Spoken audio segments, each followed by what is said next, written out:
샬롬! 매일 바른 회복이 시작되었습니다. 매일 바른 회복 3일차에 오신 우리 사랑하는 성도님들을 예수 그리스도의 이름으로 축복합니다. 기도하시겠습니다. 하나님 아버지 감사합니다. 더운 날씨지만 주님 우리에게 호흡을 주셔서 살아가게 하시고 예배하게 하시고 찬양하게 하심에 감사드립니다. 주님을 경외하며 주님 앞에 서는 자들 되기 원합니다.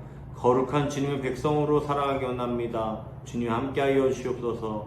사랑이신 예수 그리스도의 이름으로 기도합니다. 아멘. 매일 바른 회복이 시작되었습니다. 이 시간을 통해 우리의 삶이 말씀으로 회복되고 주님 안에서 변화되기를 예수 그리스도의 이름으로 축복합니다. 오늘 말씀은 호세아서 2장 14절로 16절 말씀입니다. 제가 읽어드리겠습니다.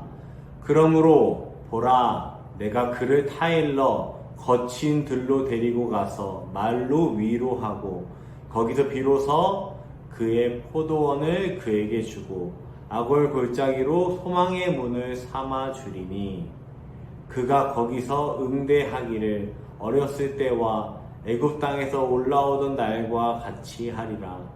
여호와께서 이르시되 그날에 내가 나를 내 남편이라 일컫고 다시는 내 바알이라 일컫지 아니하리라. 아멘. 앞서 1일차, 2일차에서 호세아서의 배경과 서론을 잘 설명해 주셨습니다. 오늘의 본문인 2장 14절부터는 음란하고 방탕한 아내, 즉 그러한 이스라엘 백성을 향한 하나님의 마음과 그 사랑이 절절하게 느껴지는 본문입니다. 14절에서는 다소 모순된 표현들이 등장합니다. 내가 그를 타일러 거친 들로 데리고 가서 말로 위로하고, 이것을 이해하기 쉽게 우리들의 대화로 표현해 보자면 엄마가 말썽 부린 아이에게 이렇게 말하는 것과 같습니다. 얘야, 엄마가 너에게 부드럽게 할 말이 있단다. 회초리 가지고 화장실로 따라오거라. 이건 뭔가 분위기가 맞지 않는 내용이지요. 그럴 만도 한 게 그를 타일러 라는 말은 거친 들과는 어울리지 않는 단어입니다.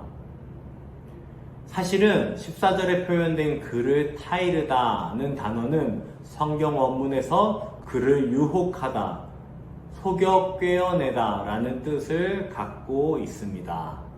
즉 하나님께서는 이스라엘 백성들을 유혹하여 속여 꿰어내어 거친 들로 데리고 가신다고 하신 것입니다. 왜 그렇게 하셔야 했겠습니까? 14절 말씀입니다. 말로 위로하고 거기서 비로소 그의 포도원을 그에게 주고 아골 골짜기로 소망의 문을 삼아주리니 그가 거기서 응대하기를 어렸을 때와 애굽 땅에서 나오던 날과 같이 하리라. 평소에 말로 위로하는 것은 듣지 않기 때문입니다. 거친 들이 아닌 평탄하고 평안한 들판에서는 이스라엘 백성들에게 아무리 소리쳐도 귀에 들리지 않기 때문입니다. 저는 고난 없이 예수를 만났다 고백하는 사람은 한 사람도 만나보지 못했습니다. 평안하게 잘 살고 있는데 아쉬울 것 하나 없이 걱정 근심 없는데 하나님만 붙들게 되더라, 그런 이야기는 듣도 보도 못했습니다. 저부터도 가장 절망적인 순간 가운데 가장 공허하고 그 누구도 의지할 것이 없는 그 순간에서야 주님을 만났습니다. 아무것도 의지할 수 없을 그때가 돼서야 주님의 음성에 귀 기울이기 시작했습니다. 그렇게 주님의 음성이 들릴 때에 거기서 비로소 그의 포도원을 그에게 주신다고 하십니다. 주님의 음성이 들릴 때에 그때 나의 문제가 풀리는 실마리가 된다는 것입니다. 해결이 된다는 것입니다. 또 아골 골짜기로 소망의 문을 삼아주신다고 주님은 말씀하십니다.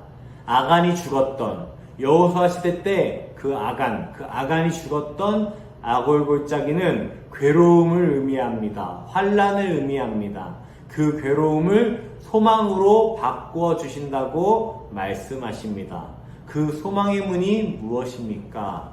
15절입니다. 아골골짜기로 소망의 문을 삼아 주리니 그가 거기서 응대하기를 어렸을 때와 애굽 땅에서 올라오던 날과 같이 하리라.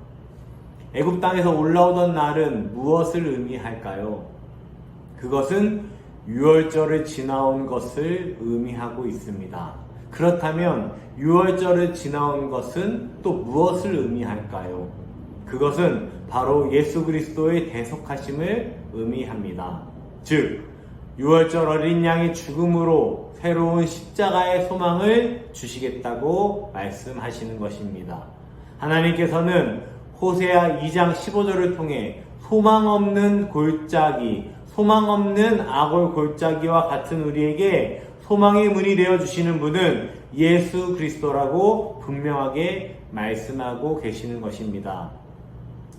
우리는 늘 듣고 있습니다. 늘 들어왔습니다. 심지어 우리는 늘 그렇게 고백하고 있습니다. 우리의 인생의 유일한 소망은 예수 그리스도입니다. 그분만이 진리입니다. 그런데 안타깝게도 우리의 그 고백들은 말뿐인 고백일 때가 정말 많습니다. 남의 이야기를 하는 것이 아닙니다. 저부터가 그렇습니다.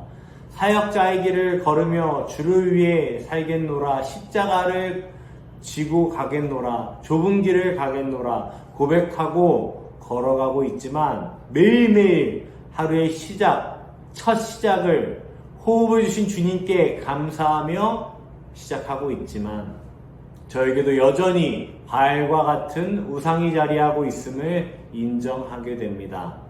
하나님만 바라본다고 말할 수 없을 때가 참 많습니다.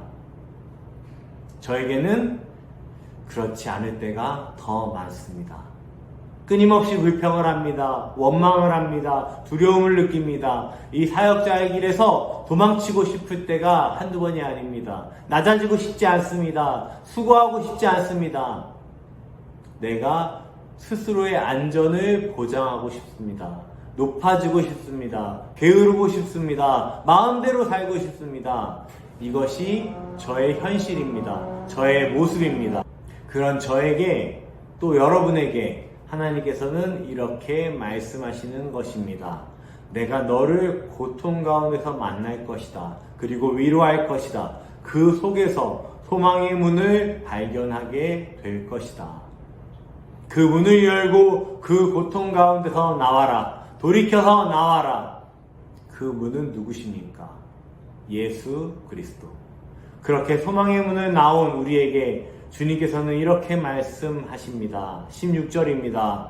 여호와께서 이르시되 그날에 내가 나를 내 남편이라 일컫고 다시는 내 바알이라 일컫지 아니하리라. 그렇습니다. 정말 주님을 붙들 때에 우리는 고통에서 벗어날 수 있게 됩니다. 우리의 삶의 문제와 고통의 문제 가운데서 탈출할 수 있는 것입니다. 그리고 우리는 그때 비로소 바알이 아닌 내가 쫓았던 부질없고 공허한 우상이 아닌 하나님의 것이 될 것입니다. 주님의 신부가 될 것입니다. 기도하시겠습니다.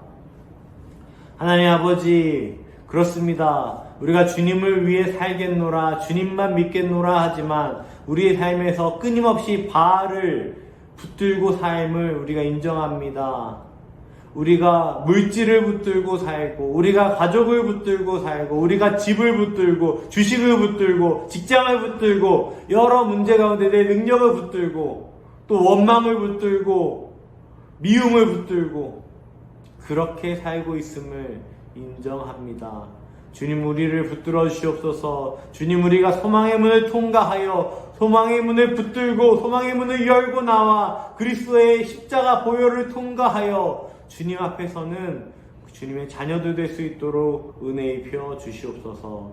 주님께서 함께 하심 믿사오며 사랑이신 예수 그리스도의 이름으로 기도합니다. 아멘.